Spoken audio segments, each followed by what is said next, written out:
All right, so we're going to be upgrading our pistons. Unfortunately, some miscommunication from a previous builder in regards to what pistons I should have in my motor.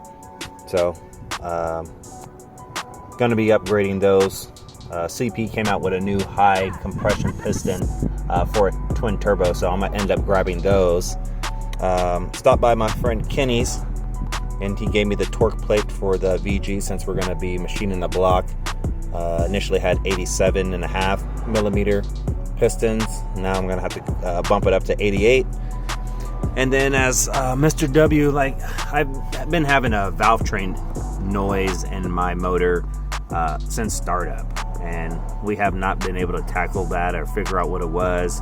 EGTs for a couple of the cylinders were a little bit off, so we were just trying to figure it out. Now that we got the motor apart for the billet girdle caps, I took the heads up over to Mr. W to have him take a look at them. So the pistons, let's see. So the pistons had a little mark on the top on the intakes, or is this the exhaust side? This was the exhaust side. So they all got a little nick on them. Not all of them. Majority of them were cylinders 2, 4, and 6. So it was a little bit odd that the opposite side didn't have really any damage on it.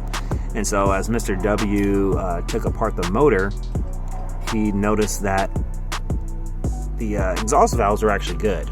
So these are Manley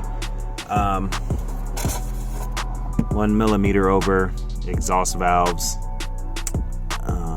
and their intake valves. So there's the Manley 1107. So Manley valves, those are exhaust side. This is the intake side, and anyone with an X means there's an issue. None of them were bent, so we thought maybe I'll have a few of them that are bent, but no, they're not bent. So the face of them, see if that jumps in, but the face of them are just a little bit distorted, and it's only the ones with the X. So half of my valves went bad, and see, this is cylinder 1, this is cylinder 3, this is cylinder 5, so both of them are bad in 5. This is cylinder 2, then 4, then 6. So every cylinder had a problem. When we took it apart, the compression test wasn't bad. It wasn't the greatest. I want to say cylinders 1, 3, and 5 were 180, and then cylinders 2, 4, and 6 cylinders, 2, 4, and 6. Cylinder 2 was 180, and then 4 and 6 were 150. So something's wrong with the valves in these. So these are 2 good ones. This is 2 different cylinders. And it's the intake side. So you can see the face on here still good, and then this face is just a little beat up. So a couple other things Mr. W noticed. One of my lifters, it just completely apart. Just as he took it apart, it didn't even have any the little circlip that kind of holds a little plunger inside the side of its hole, to build oil pressure. So maybe that was my valve train noise, just that lifter not even doing anything, just kind of slapping around.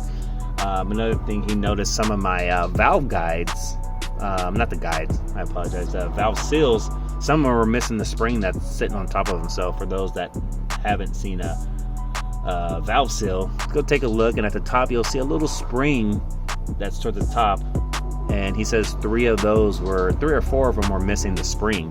So we don't know what's going on, so we're just going to go through this entire head, redo everything. These valves are... Alright, so here's the lifter I was referring to. Out of all 24 lifters, this is the only one that we were able to do this with. So literally just pulls right out. Oh my God! It's really hard to take these apart. For those that done a rebuild on them, typically you gotta flip it over, get a piece of wood, and then you just smack it on there, and then they'll pop out.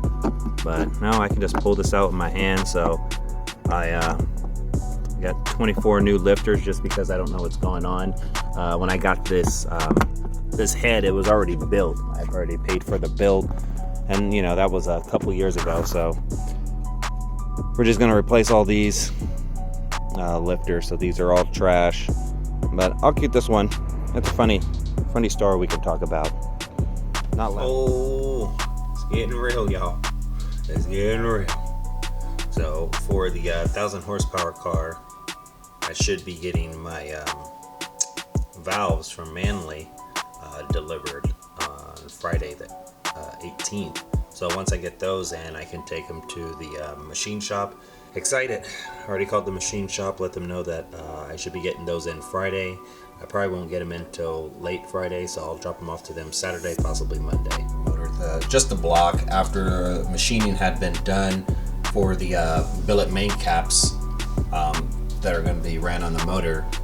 We have the new rods, which are the Saenz, S-A-E-N-Z, Saenz rods. The pistons, I was going to go with the CP pistons, high compression pistons, but I'm just go with the regular standard compression TT pistons on this car. So been seeing a lot of dyno charts. Thank you to Harry Z Tuner out in Florida. He's been posting up a lot of stuff, and there's probably really no real benefit to going high compression. I'm not going to get that bottom end torque that I was looking for, but also torque kind of kills these blocks. So I'm gonna be on the safer side, kind of get that torque, not as much torque that I was probably going to end up going for, and just get a little bit of more higher horsepower. Again, the build is for 1,000 horsepower plus. So the crank, I'm gonna send it back out after they do all the cleaning and all that goodness. I'm gonna send the crank out to get WPC treated again. This is where the oil pump was attached to on that, so that looks good. But all the other journals, they don't look bad, but they don't look great. So I'm gonna send this back out to get WPC treated. I know the bearings I'm running, it's probably gonna be King. I might switch to ACL. I might switch to a Clevite. The previous bearings were King. I didn't have any issues, but I'm glad I took it apart because the bearings were pretty beat. So we'll see what I'll end up doing, but send this out after they get done doing everything and get a WPC treated, and that'll be pretty much it for that. So the block is back. Now we just got to get the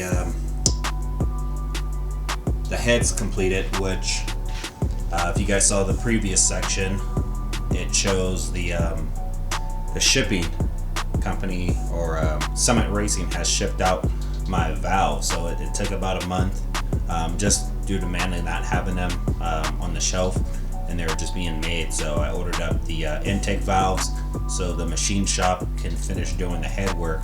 So new valve guides, new seats, and all that stuff.